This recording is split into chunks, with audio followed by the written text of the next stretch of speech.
नमस्कार, बहुत स्वागत है आप सभी दर्शकों का। सुबह के 10 बज चुके हैं, देख रहे हैं आप आज तक, और इस वक्त मैं आपके साथ आशुतोष चतुर्वेदी। नीट धांधली की लड़ाई सीबीआई जांच पर गरमा गई है। जी हां, कोर्ट से सड़क पर मांग जोर पकड़ रही है। सुप्रीम कोर्ट ने इस मामले में एनटीए से जवाब मांगा है और आपको बता दें, प्रदर्शन कर रहे छात्रों में भी उम्मीद जगी है। और कल छात्रों और उनके माता पिता से मिलकर शिक्षा मंत्री धर्मेंद्र प्रधान ने भी पुराने बयानों से उलटकर कहा कि जो कोर्ट कहेगा वही करेंगे, मान्य होगा।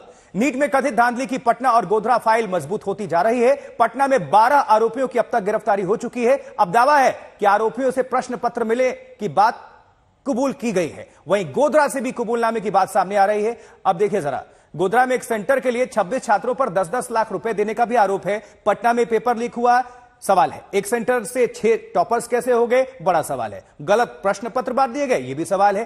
तो नीट धांधली सीबीआई जांच की मांग हो रही है, जोरदार तरीके से विरोध प्रदर्शन हो रहा है देश के अलग अलग हिस्सों में। गोधरा सेंटर पर सवाल खड़े हुए, कॉपी की जांच क्या गलत हुई, कॉपी की जो जांच हो रही है। अब ये तमाम सवालात हैं कि एक साथ 67 छात्र कैसे टॉपर हो गए, 720 में से 720 नंबर्स कैसे मिल गए। इसके पहले 1, 2 या 3 छात्र टॉप खुद करते थे, वो समझ में आता है, लेकिन इतने बड़े मामले कैसे। और 1563 जो छात्रों को ग्रेस नंबर देने की बात हुई है, वो एनटीए ने बाद में कबूल की, कोर्ट में यह कहा गया।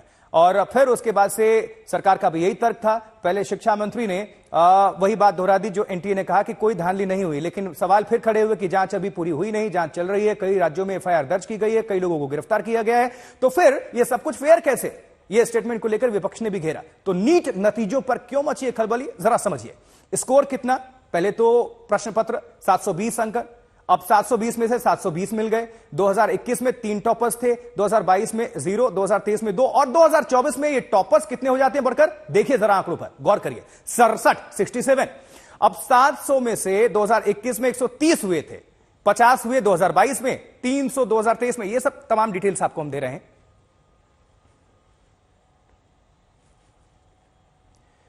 देखिए, पटना में नीट पेपर लीक मामले में अब इकोनॉमिक ऑफेंस यूनिट ने 9 परीक्षार्थियों को नोटिस भेजा है और सभी को सबूतों के साथ पटना दफ्तर बुलाया गया। ये सभी छात्र बिहार के अलग अलग जिलों के हैं, अलग अलग हिस्सों से हैं। पुलिस को सॉल्वर गिरोह के पास से 13 परीक्षार्थियों के रोल कोड मिले हैं और इनमें से 4 को गिरफ्तार कर लिया गया है।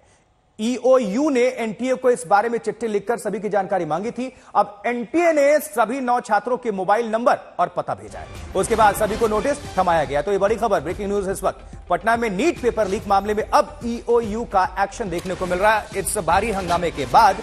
लेकिन सवाल वही कि फिर क्लीन चिट कैसे दे दी गई थी एनटीए की तरफ से भी और मंत्री जी की तरफ से, उसको लेकर विपक्ष ने घेरा था और विरोध प्रदर्शन छात्र भी कर रहे हैं, अभिभावक भी कर रहे हैं। लेकिन धर्मेंद्र प्रधान शिक्षा मंत्री ने छात्रों से और अभिभावकों से मुलाकात कर दिल्ली में उनको भरोसा दिलाया है कि सब कुछ ठीक होगा और कोर्ट का जो भी फैसला होगा वो मान्य होगा। अब तक जो एक्शन हुआ है उसमें 4 परीक्षार्थी गिरफ्तार हुए, एनटीए से जानकारी मांगी गई थी। पटना में नीट पेपर लीक मामले में ईओयू का अब एक्शन देखने को मिल रहा है। इधर दिल्ली में भी विरोध प्रदर्शन हो रहा है, पटना में भी हो रहा है, उधर गुजरात में भी और गोधरा में भी कई गिरफ्तारियां हुई हैं। कई लोगों को इस मामले में गिरफ्तार किया गया है, पूछताछ चल रही है। और सवाल यह भी खड़ा हुआ कि क्या पेपर लीक हुआ, इससे इनकार किया एनटीए ने और मंत्री ने। लेकिन अब जांच भी चल रही है और सवाल तो खड़े हो रहे हैं। चलिए अब आपको दिखाते हैं, प्रतिक्रिया सुनवाते हैं। हमने कोर्ट को यह भी बताया कि एफआईआर हुई है पटना में और एविडेंसेस हैं, जिन एविडेंसेस के अंदर एग्जाम होने से पहले पेपर लीक हुआ है, एफआईआर से इन्वेस्टिगेशन चल रही है, सारा एग्जामिनेशन प्रोसेस ऐसा लगता है वीसीएस है।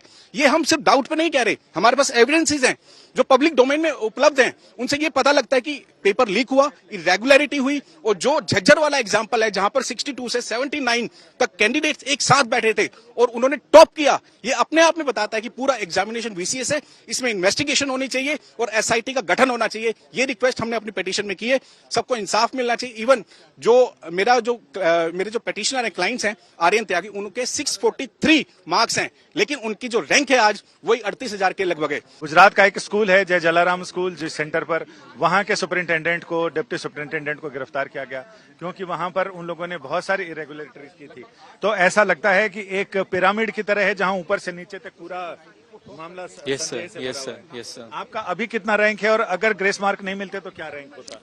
सर अभी तो रैंक 35,980 है और अगर ये ग्रेस मार्क्स वाले बच्चों को भी हटा दें तब भी कुछ ज्यादा फर्क नहीं पड़ेगा, 200 या 300 बस फर्क पड़ेगा।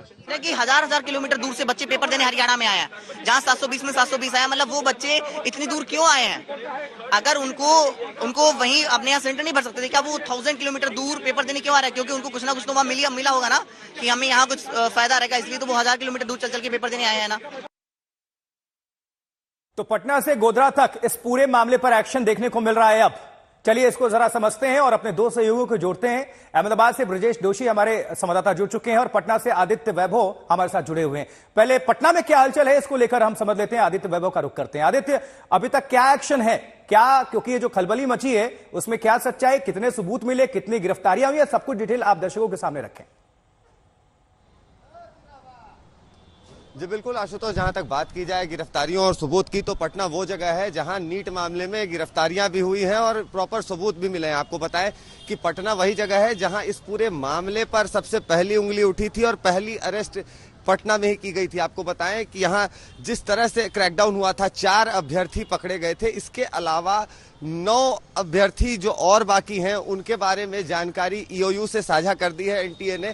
लेकिन सबसे बड़ी बात यह है कि क्योंकि ईओयू के पास जले हुए प्रश्न पत्र के नमूने हैं और ईओयू ने बार बार इस बात की मांग की है कि उसे क्वेश्चन पेपर का रेफरेंस दिया जाना चाहिए, जिसके साथ एक मिलान करके फॉरेंसिक साइंस लेबोरेटरी में इस बात को क्लियर किया जा सके कि जो प्रश्न पत्र के अधजले टुकड़े बरामद हुए हैं पटना में, क्या वो सचमुच उसी क्वेश्चन पेपर के हैं जो नीट की परीक्षा के लिए बना था। ये एक बड़ा सवाल है, क्योंकि अब तक जो भी इन्वेस्टिगेशन पटना में चल रही है आशुतोष, उसका आप कह सकते हैं कि गिरोह को पकड़ने और संगठित अपराध की तरफ अब तक इशारा हो रहा है साफ तौर पर। आपको यह भी बताएं कि इस गिरोह के कुछ लोग ऐसे भी हैं जो कि पहले भी बीपीएससी के द्वारा आयोजित की गई टीआरई 3 परीक्षा को लीक कराने में, उस क्वेश्चन पेपर को लीक कराने के मामले में जेल जा चुके हैं। जो नीतीश कुमार नाम का आरोपित है वो ऐसा आरोपित है जिसकी इन्वॉल्वमेंट इन दोनों क्वेश्चन पेपर लीक्स में है। तो सबसे बड़ी बात यह है कि जो चीजें सामने आ रही हैं उससे ये बात तो साफ है कि सिर्फ नीट नहीं बल्कि ये जो गिरोह था संगठित अपराध की तरह से काम करता था और साफ तौर पर इसके बिल्कुल एक्शन होना जरूरी है, क्योंकि लाखों जो छात्र हैं उनके भविष्य का यह सवाल है। आदित्य, आप हमारे साथ जुड़े रहिए, रुक करते हैं, फौरन आपके पास दोबारा आएंगे। अब आपको गोधरा में पकड़ी गई नीट धांधली की खबर बताते हैं विस्तार से। देखिए, गुजरात के गोधरा में एक खास परीक्षा केंद्र जय जलाराम स्कूल है और एक ऐसा यह केंद्र था जहां धांधली के तहत ओडिशा, कर्नाटक और झारखंड से छात्र परीक्षा देने आए। और इसका खुलासा तब होता है जब गोधरा के कलेक्टर के आदेश पर जांच होती है और इस धांधली का पर्दाफाश हुआ है और अब तक 5 आरोपी की गिरफ्तारी हो चुकी है। गोधरा केस फाइल है ये। अब जरा समझिए, इस मामले में जिला शिक्षा अधिकारी ने 3 लोगों के खिलाफ पुलिस में शिकायत दर्ज कराई थी। अब पुलिस शिकायत के मुताबिक जिला कलेक्टर को जानकारी मिली थी कि 5 मई को होने वाली नीट की परीक्षा में घोटाला होने वाला है। कलेक्टर ने जिला शिक्षा अधिकारी को गोधरा के जय जलाराम स्कूल पहुंचने को कहा।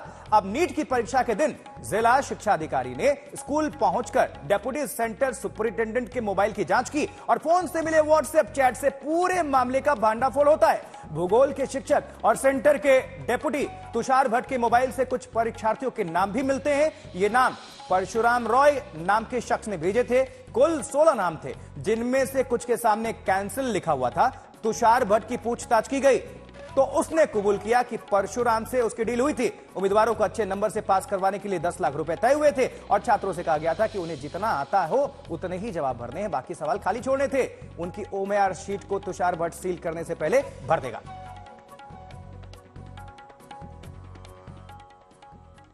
परशुराम रॉय का जब घर चेक किया गया था तो वहां से काफी मटेरियल मिला था। उसमें से जो इलेक्ट्रॉनिक जो भी डिवाइसेस थे उसको एफएसएल में हमने भेजा हुआ है।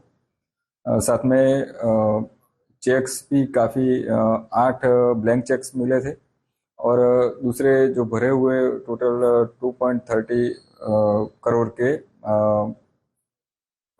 2 करोड़ 30 लाख के भरे हुए चेक भी वहां से मिले हुए थे। ये जितने भी चेक्स मिले हैं वो जो एक पहले लिस्ट मिला हुआ था उसमें कुछ बच्चों के नंबर से उनके और दूसरे भी जो भी मिले हैं ये चेक, ये बच्चों के भी उसमें से चेक्स है, उनके पेरेंट्स के भी चेक्स है। तो हम ये मान सकते हैं कि ये जो बच्चे ये चीटिंग के लिए इन्होंने तैयार किए थे, उनके चेक्स इसमें है, तो ये उनके लिए थे, ये हम बिल्कुल मान सकते हैं। चलिए, ब्रजेश जोशी अहमदाबाद से, गुजरात से हमारे संवाददाता जुड़े हुए हैं। ब्रजेश, जैसे जैसे जांच आगे बढ़ रही है वैसे वैसे ये बड़े खुलासे हो रहे हैं, फिर भी एनटीए कह रहा था कि गड़बड़ी तो हुई नहीं है, फिर ये सब कुछ सामने कैसे आ रहा है? पुलिस खुद कह रही है, कितनी गिरफ्तारी हुई, क्या एक्शन अभी आपको देखने को मिल रहा है, ये सब कुछ बताइए। देखिए आशुतोष, जो ये गोधरा का मामला है वो परीक्षा जिस दिन थी उसी दिन सामने आया था और पुलिस ने एफआईआर जो है वो 2 दिन बाद किया था, क्योंकि जो जिला कलेक्टर थे उनके पास ये पूरी जानकारी आई थी। जब प्राइमरी जांच हुई थी तब जो नाम थे वो 15 ही नाम थे, पर जैसे जैसे जांच आगे बढ़ती गई, नाम खुलते गए, कुल 30 छात्र हैं, परीक्षार्थी हैं जिन्होंने जो है वो संपर्क किया था। 30 छात्रों के जो है वो चेक मिले हैं, ब्लैंक चेक, और साथ ही कुछ भरे हुए चेक, 2.30 करोड़ के जो चेक है वो मिले हैं। उसके अलावा जो है ये छात्र जो है गुजरात के नहीं थे, बाहर से आए थे, तो बाहर से उनको ये सेंटर कैसे मिला? अब जो जांच चल रही है कि क्या इन छात्रों का पर्टिकुलरली इस सेंटर को सिलेक्ट करने की वजह क्या थी, क्यों ये छात्र यहाँ पे आए थे, तो वही चीज जो है पुलिस ने अब एनटीए से मांगी है कि ये सेंटर कैसे सिलेक्ट हुआ, इस सेंटर का जो स्टाफ है वो स्टाफ कैसे सिलेक्ट हुआ, क्या इनको पता था कि ये पहले से चल रहा है, क्योंकि अगर पता नहीं होता तो इन लोगों ने संपर्क कैसे किया। जो रॉय ओवरसीज है कंसल्टेंसी है, जो ओवरसीज कंसल्टेंसी जिसका मालिक परशुराम रॉय है, और वो परशुराम रॉय से जो है वो परशुराम रॉय है, उससे जो है वो तुषार भट्ट कनेक्टेड है। तो तुषार भट्ट और परशुराम रॉय, इन दोनों के पास जो है छात्र ऐसे ही कैसे पहुंचे? क्या उनको पहले पता था कि ये लोग जो है धांधली करवाते हैं? क्या इससे पहले भी धांधली हुई है, या फिर ये पूरा गिरोह है? इन सारी चीजों पर जो है पुलिस जांच कर रही है, और अभी जो पूरी जांच टिकी है वो एनटीए पर टिकी है। एनटीए का जवाब आएगा। एनटीए ने अभी कुछ छात्रों की जानकारी दी है, पर ये जो प्रोसेस है कि ये सेंटर कैसे सिलेक्ट किया इन छात्रों ने, और ये स्टाफ जो है जिसकी इसमें शामिल गिरी थी, प्रिंसिपल भी स्कूल का जो था सेंटर का वो भी इसमें शामिल था तुषार भट्ट के साथ, तो ये जो पूरा मामला है उस पर पुलिस अभी जांच कर रही है, और एनटीए के जवाब के बाद जो है सारी स्थिति स्पष्ट होगी। ब्रजेश, आपका शुक्रिया इस खबर पर जानकारी पहुंचाने के लिए, और हमारे सहयोगी आदित्य भी जुड़े हुए थे, आपका भी धन्यवाद। हालांकि सरकार ने पहले ही रुख साफ कर दिया है कि अगर मामले में धांधली हुई है तो एक्शन लिया जाएगा। इस पूरे मामले में शिक्षा मंत्री धर्मेंद्र प्रधान से बातचीत की हमारी संवाददाता मिलन शर्मा ने। हम बात कर रहे हैं धर्मेंद्र प्रधान जी से, जो मोदी सरकार के उन चुनिंदा मंत्रियों में से हैं जिनको सरकार में दोबारा से दायित्व भी दिया गया, और धर्मेंद्र प्रधान जी का ओडिशा सरकार बनने में भी बहुत बड़ा जो है रोल रहा है। सर, लेकिन अब आप वापस आए हैं, एजुकेशन मिनिस्ट्री पहले से आप देख रहे थे, और पहले से ज्यादा आक्रामक इस वक्त बच्चे और विपक्ष नीट को लेके दिख रही है। 2 अलग अलग बातें, हम बच्चों के साथ पूरा है, बच्चों को मैं आश्वस्त करना चाहूँगा। मैं आज भी कुछ बच्चों को जो जिनके मन में उत्कंठा और एंजाइटी है उनको मिला, उनके अभिभावकों को मिला, उनकी विषय को समझने का कोशिश किया। 23,33,000 विद्यार्थी इस बार परीक्षा दिए थे, रिकॉर्ड है। 4,750 सेंटर बने, 13 भाषा में परीक्षा हुई, 14 विदेश की सेंटर में भी परीक्षा हुई, बड़े सफलता के साथ परीक्षा हुई। पहले तो ध्यान में आया कि 6 सेंटर में कम समय मिलने के कारण कुछ अनामोलिस ध्यान में आया। उनके लिए ग्रेस मार्क की एक सुप्रीम कोर्ट की प्रदत्त एक फॉर्मूला को अपनाया गया। एनटीए ने कोई अपने से नहीं कर दिया, सुप्रीम कोर्ट की एक क्लार्क की परीक्षा के मामले में मॉडल था, लेकिन उसमें भी कुछ विद्यार्थियों के मन में आया कि इसके कारण कुछ लोगों को शायद नाजायज फायदा मिल रहा है, उसको भी रद्द किया गया। फिर एक नया व्यवस्था सुप्रीम कोर्ट ने दिया कि उनको उन 1563 बच्चों को जिन्होंने आपत्ति किया था कि मेरे को कम समय मिला, जो कोर्ट तक आए थे, उनको एक बार परीक्षा देने के अवसर दे दो। वो अवसर को यूज करे, नहीं तो उनकी जो पुराना परीक्षा था उनको यूज करे, उनके विद्यार्थी के ऊपर निर्भर करे।